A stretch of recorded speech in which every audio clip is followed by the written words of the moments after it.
I never thought I'd find myself in a situation like this. I, Sarah, a 38-year-old married woman, had always considered myself faithful and loyal. My marriage to John had lasted 15 years, and although not perfect, I believed we were happy. But everything changed the day I hired Jake to renovate our kitchen. I clearly remember the first time I saw him. He arrived punctually for our appointment, with his toolbox and a charming smile. At 22, Jake radiated youth and vitality. His athletic physique and attractive face didn't go unnoticed, but I tried not to focus too much on those details. At first, I was somewhat distant and wary. I had heard rumours in the neighbourhood about Jake's behaviour with other married women. It was said that he was a natural seducer and that more than one had fallen into his web. I didn't want to give him any opportunity for anything inappropriate, so I maintained a professional and somewhat cold attitude. The first few days passed without incident. Jake worked efficiently, and I limited myself to supervising the progress of the work. However, little by little, I started to feel more comfortable in his presence. His natural charisma and sense of humour began to break down my initial barriers. One afternoon, while we were having coffee to discuss some details of the project, our eyes met in a different way. I felt a spark, a connection that I hadn't experienced in years. I tried to ignore it, but the butterflies in my stomach were undeniable. As the days went by, I found myself dressing up more than usual before Jake arrived. I put on perfume, chose more flattering clothes. I felt ridiculous and guilty, but I couldn't help it. The attraction grew day by day. Jake also seemed to notice the change. His looks became more intense, his compliments more frequent. He would accidentally brush my hand when passing me a tool, get closer than necessary to show me some detail of the work.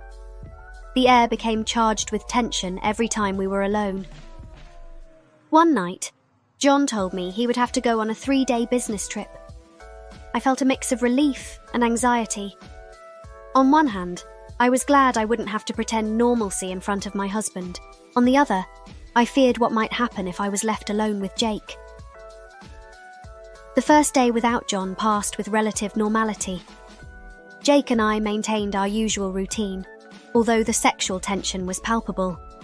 That night, I could barely sleep, imagining scenarios that made me feel guilty and excited in equal parts. The next day, Jake arrived as always. He wore a t-shirt that clung to his muscular torso, highlighting his physique. I tried to concentrate on reviewing some work emails, but I couldn't stop looking at him out of the corner of my eye. Around noon, Jake asked me to check a detail of the electrical installation. I approached where he was working, and, as I leaned in to see better, our bodies were dangerously close. I could feel the heat emanating from him, his breath on my neck. I don't know who made the first move, but suddenly we were passionately kissing. My hands roamed his back while he pressed me against the wall. All the tension accumulated over weeks exploded at that moment. Between kisses and caresses, we managed to reach the living room sofa. Clothes disappeared quickly, and soon we found ourselves making love with a passion I hadn't experienced in years. It was intense, wild, liberating. Afterwards, lying on the sofa, guilt began to take over me. What had I done? How could I have betrayed John like this? Jake seemed to notice my change in mood and hugged me tenderly. "Don't feel bad, Sarah," he whispered in my ear. "Sometimes things just happen. We can't control what we feel." His words comforted me momentarily, but I knew the situation was much more complicated. We had crossed a line that had no turning back. The following days were an emotional roller coaster. In the mornings, I swore to myself that it wouldn't happen again. But every afternoon, when Jake and I were alone, passion overflowed again. It was as if we had uncapped something that we could no longer contain. When John returned from his trip, I felt like the worst person in the world. He greeted me with a hug and a kiss, not suspecting that I had been in another man's arms just hours before. That night, while we made love, I couldn't help but compare him to Jake. I felt dirty and miserable. The following weeks were a whirlwind of contradictory emotions. On one hand, my relationship with Jake intensified. We took advantage of every moment alone to give free rein to our passion. On the other, guilt was eating me up inside. Every time I looked John in the eyes, I felt like I was stabbing him in the back. I tried to rationalize my actions, convince myself that it was just a passing fling. I repeated to myself that I loved John, that our marriage was solid, and that this meant nothing. But deep down, I knew I was lying to myself. Jake became increasingly affectionate and attentive. It wasn't just about sex. We had long conversations, shared laughs and confidences.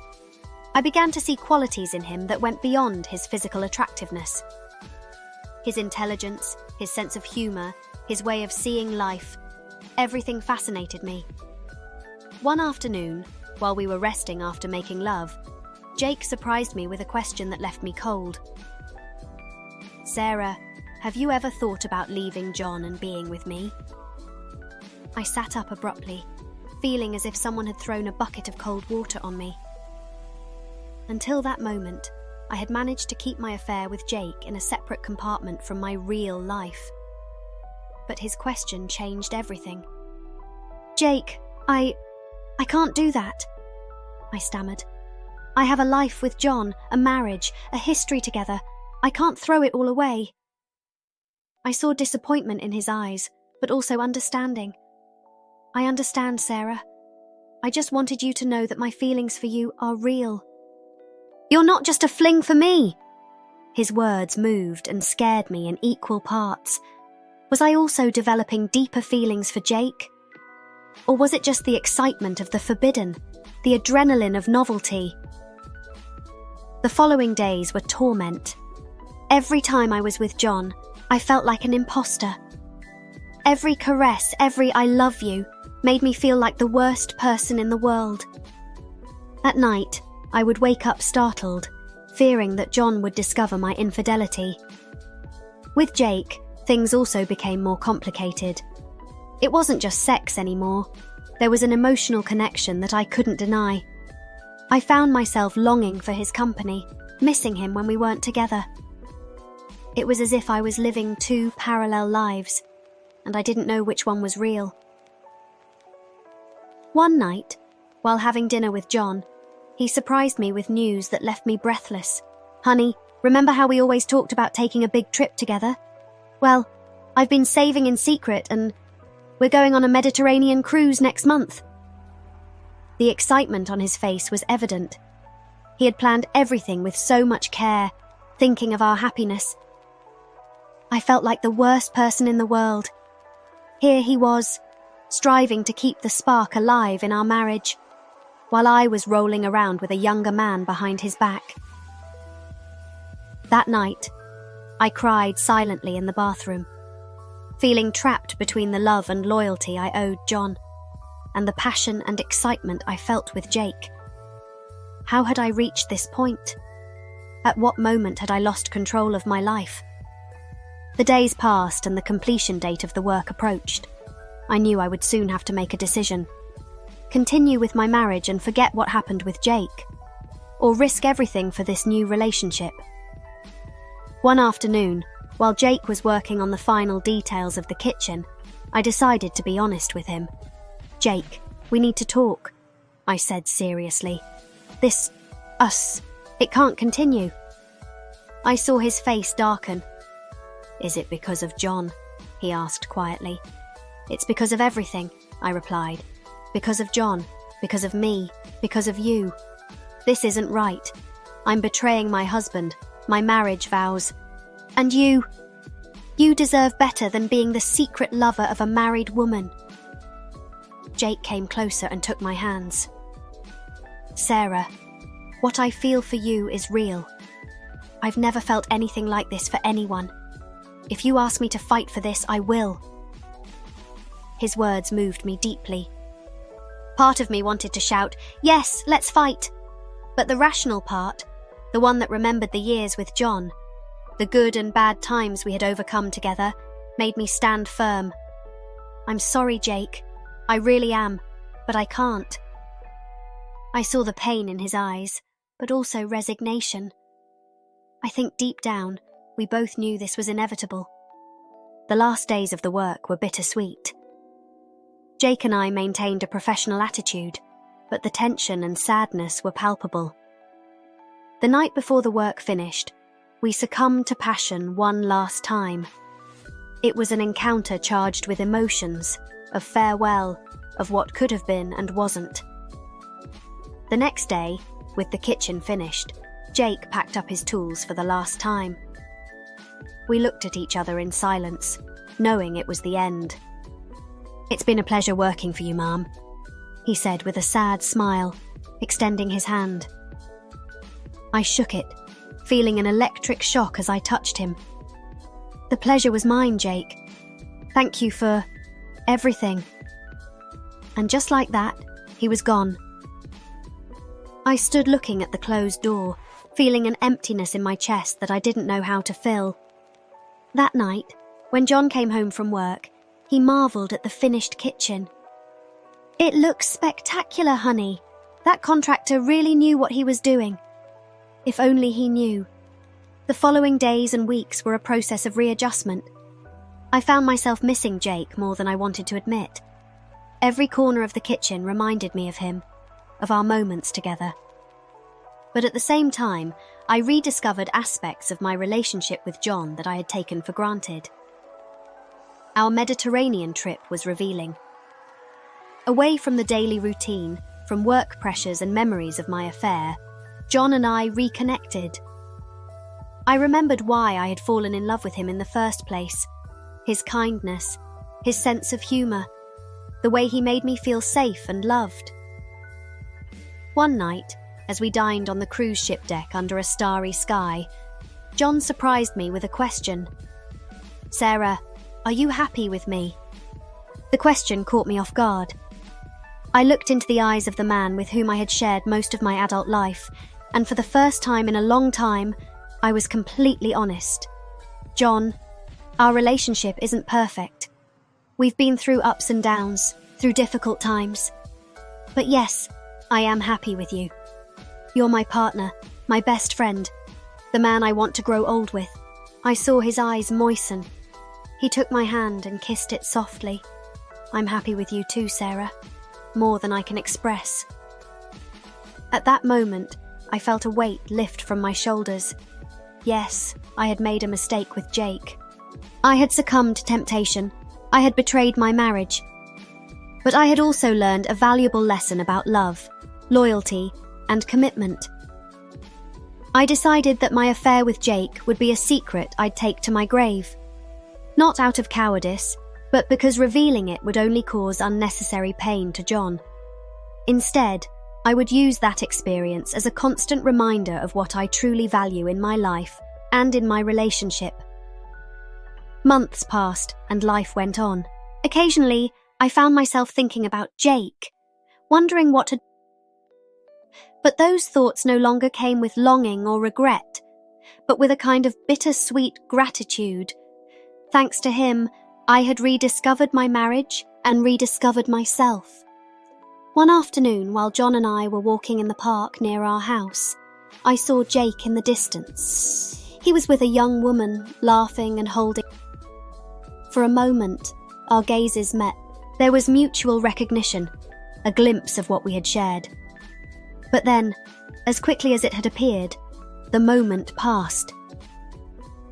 Jake continued on his way with his companion, and I continued on mine with John. That night, lying next to my husband, I reflected on the path that had led me to that point. The temptation, the fall, the regret, and finally, the redemption. I realized that life isn't black or white, that we all make mistakes, and that the important thing is to learn from them. My affair with Jake had been intense, passionate, exciting. But what I have with John is deep, lasting, and real. It's not perfect, but it's genuine and valuable. As I listened to John's calm breathing beside me, I made a decision. From that moment on, I would dedicate myself completely to strengthening our marriage. Not from guilt or regret, but from renewed love and commitment. The following years brought their own challenges and joys. John and I faced health problems, changes in our careers, our children leaving for college. But through it all, we maintained a strong and loving connection. I never forgot my affair with Jake, but over time, it became a distant memory, almost as if it had happened in another life. However, the lessons I learned stayed with me. I learned that passion and excitement are ephemeral, but true love is built day by day, with patience, understanding, and commitment. I learned that fidelity is not just physical, but also emotional and mental. And above all, I learned that forgiveness, both towards oneself and others, is essential to grow and move forward. There were moments when I was tempted to tell John everything. On nights of deep sincerity, when we shared our deepest fears and secrets, the truth struggled to come out. But I always held back, not out of cowardice, but because I felt that revealing my infidelity would only serve to alleviate my guilt at the cost of deeply hurting John. Instead, I channeled that energy into being a better wife, a better partner. I strived to keep the spark alive in our marriage, to surprise John with small details, to be truly present in our relationship. As the years passed, I saw how other couples around us separated, victims of routine, lack of communication, or infidelity. Every time I heard about a divorce among friends or acquaintances, I felt a mixture of sadness and gratitude.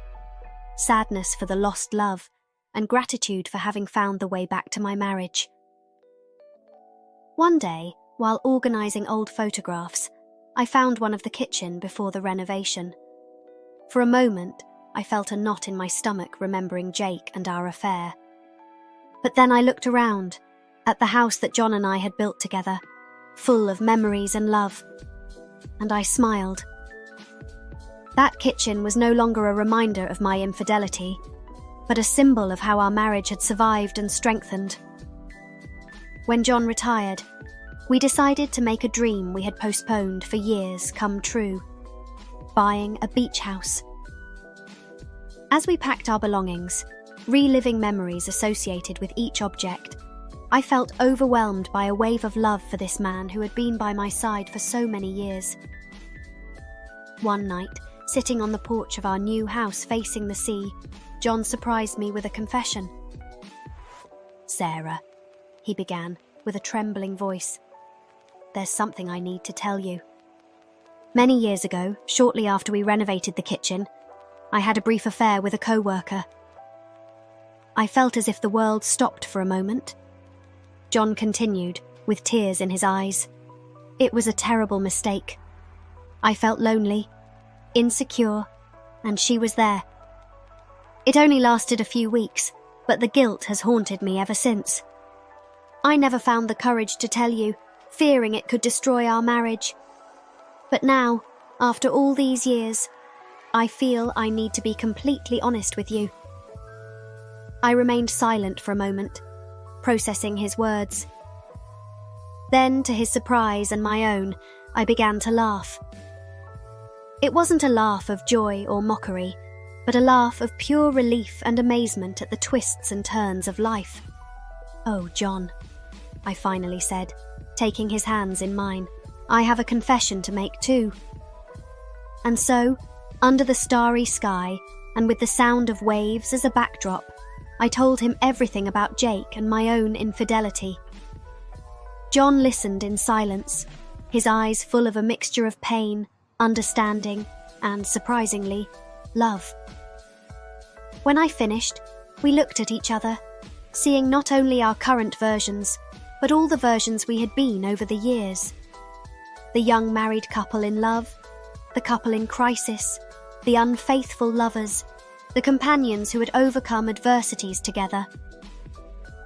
"It seems we both made mistakes," John finally said. "Yes," I nodded, "but look at us now. We've survived, we've grown, and we're still together." That night, As we made love with renewed tenderness and passion, I felt that we had finally closed a chapter in our lives. There were no more secrets between us, no more hidden guilt, just two imperfect people who had chosen to love each other despite everything. The following years were some of the happiest of our lives. Free from the weight of our secrets, John and I developed an even deeper connection. We travelled, spent time with our grandchildren, and simply enjoyed each other's company. Looking back, I realised that my affair with Jake, although painful and potentially destructive, was ultimately a catalyst for growth and self-reflection. It taught me the value of what I had with John and made me appreciate the depth and complexity of true love. I don't justify infidelity, neither mine nor John's. It was a mistake that caused pain and could have destroyed our marriage. But it also taught us valuable lessons about forgiveness, honesty, and the resilience of love. Now, in the twilight of our lives, I look at John and see not only the man I married so many years ago, but a companion who has grown with me, who has made mistakes like me, and who has chosen to love me despite my imperfections. Life is not a fairy tale. True love is not perfect or free of obstacles. It's complicated, sometimes painful, but infinitely beautiful in its imperfection. My story with John is a testament to that. If I could speak to my younger self, the one who was about to succumb to temptation with Jake, I would tell her that the easy path is not always the best. That true love requires work, commitment, and sometimes forgiving the unforgivable. But I would also tell her that it's worth it. That the reward of a mature and deep love far outweighs the fleeting excitement of an affair. As I write these words, John sleeps peacefully beside me. His face, now furrowed with wrinkles, seems more beautiful to me than ever. Each line tells a story of shared laughter, of tears shed, of battles fought together. Our story is not perfect. It's full of mistakes, moments of weakness, questionable decisions, but it's our story, and I wouldn't change it for anything in the world. In the end, I've learned that true love is not about not making mistakes. It's about how you choose to grow from those mistakes. It's about choosing, day after day, to love the person by your side, with all their imperfections and your own. My affair with Jake was a chapter in my life, one that taught me a lot about myself. But my love story with John is the complete book, with all its good and bad chapters, and it's a story that I will continue to write with gratitude and love until the end of my days. As the sun sets over the ocean, I reflect on the journey that has been my life. I have loved, I have lost, I have betrayed, and I have been forgiven. I have learned that true love is not a destination, but a continuous journey. A journey that, with all its ups and downs, I wouldn't change for anything in the world. And so, with a heart full of gratitude and eyes moistened by tears, I close this chapter of my life. But my story, our story, continues. Because love, true love, never ends. It simply evolves, grows and deepens with each passing day.